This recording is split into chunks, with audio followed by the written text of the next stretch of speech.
অনলাইনে তুমি অনেক মাস ধরে নাই নাই মানে নাই, আসবো যখন একটা বড় স্টোরি নিয়ে আসবো। করো সোশ্যাল মিডিয়া লিভ নাও, জাস্ট ফোন থেকে সোশ্যাল মিডিয়াগুলো ডিলিট করে দেবে, ইনক্লুডিং ইউটিউব।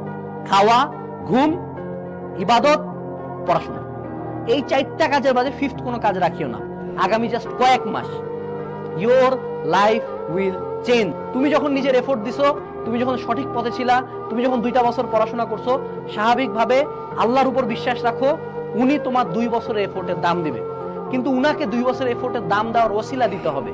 অর্থাৎ তুমি যদি বাসার মধ্যে বসে থাকে, পড়াশোনা অফ করে দিয়ে, ডিপ্রেসড হয়ে, অ্যাডমিশন টাইমে এফোর্ট না দিয়ে, কোনো ভর্তি পরীক্ষা না দাও, উনি অলৌকিকভাবে তোমাকে বুয়েটে সিট দিবে না। কিন্তু তুমি যদি এখন থেকে পরিশ্রম করা শুরু করো, যে না 2 বছর যদি দৌড়াইছি, নেক্সট 3 to 4 মান্থ দৌড়ানোই যায়। এটা শুধু অ্যাডমিশন এক্সামে না, প্রত্যেকের জন্য বলতেছি। যখন এতদিন দৌড়াইছো, এতদিন এফোর্ট দিছো, আউটপুট পাও নাই, উনি হয়তোবা তোমার জন্য আরো বড় কিছু রাখছে। আমরা কেউ কল্পনাও করি না এই স্বাধীনতা আসবে।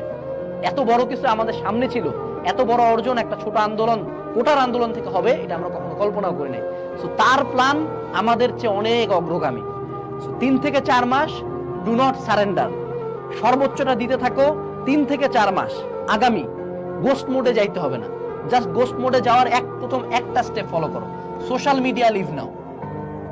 জাস্ট ফোন থেকে সোশ্যাল মিডিয়াগুলো ডিলিট করে দেবে, ইনক্লুডিং ইউটিউব। তারপর দিনে শুধু কয়েকটা কাজ করবা, খাওয়া, ঘুম, ইবাদত, পড়াশোনা, এই 4টা কাজের বাদে ফিফথ কোনো কাজ রাখিও না। আগামী জাস্ট কয়েক মাস your life will change. But এখানে একটা ফ্যাক্টর, যখন তুমি এরকম স্টার্ট করবা, তখন কিন্তু এই গ্রাফটা আরেকবার শুরু হবে, যে এবার আমরা ডে 1 স্টার্ট করছি, কয়েকদিন পরে যায় দেখবে এনার্জি এবং মোটিভেশন আগের মতো নাই। বাট তখন তোমাকে টেক ওভার দিতে হবে কি দিয়ে বলতো? ডিসিপ্লিন দিয়ে, যে আমি আবার এই জার্নিটা স্টার্ট করব, আবার গোস্ট মোড, আবার সোশ্যাল মিডিয়া বাদ, আবারও খাওয়া, ঘুম, ইবাদত, পড়াশোনা, পড়াশোনা, পড়াশোনা, পড়াশোনা, পড়াশোনা, পড়াশোনা। নিজে পড়ো, নিজে পড়ো, নিজে এফোর্ট দাও, প্রতিদিন পড়ো, প্রতিদিন পড়ো, পড়তেই থাক। তোমাকে দেখে যেতে মানুষজন ভাবে শিখ, তোমাকে দেখে বাপ মা যেতে দেখে বলে যে বাবা ঠিক আছিস তো, ফ্রেন্ডরা যাতে কোনোদিন দেখতে না পায় যে বাইরে তুমি আসছো। অনলাইনে তুমি অনেক মাস ধরে নাই নাই মানে নাই, আসবো যখন একটা বড় স্টোরি নিয়ে আসবো, যে এই কয়েক মাস ছিলাম না, এই কাজ করে আসছি।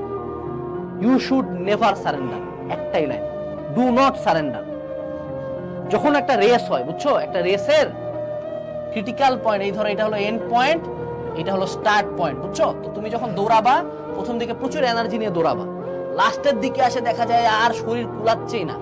তো তুমি যখন যারা দৌড়ায়, দৌড়ের যে কোনো একটা ভিডিওতে দেখবা লাস্টের দিকে মানুষজন মনে করো জোরে চিৎকার দিয়ে ছিঁড়ে ছুটকে দৌড়াচ্ছে, তারপর ফিনিশ লাইন পার হওয়ার পর আসে রাস্তার মধ্যে শুয়ে পড়ে, অর্থাৎ ওর সর্বোচ্চ এনার্জিটা দিয়ে লাস্ট মোমেন্টে টান দেয়। সো তোমরা এখন লাস্ট মোমেন্টে আসো, লাস্ট মোমেন্টে টান দেওয়ার দায়িত্বটা তোমার। এক দলের রেস এখান থেকেই শেষ, আরেক দলের রেস কেবল এখান থেকে শুরু। Do not surrender, don't lose hope. উনি কখনো এফোর্ট, কোনো পরিশ্রম বৃথা যেতে দেয় নাই, তোমারও দিবে না। উনার উপর বিশ্বাস রাখো, পরিশ্রম করো। Lastly, we shall never surrender.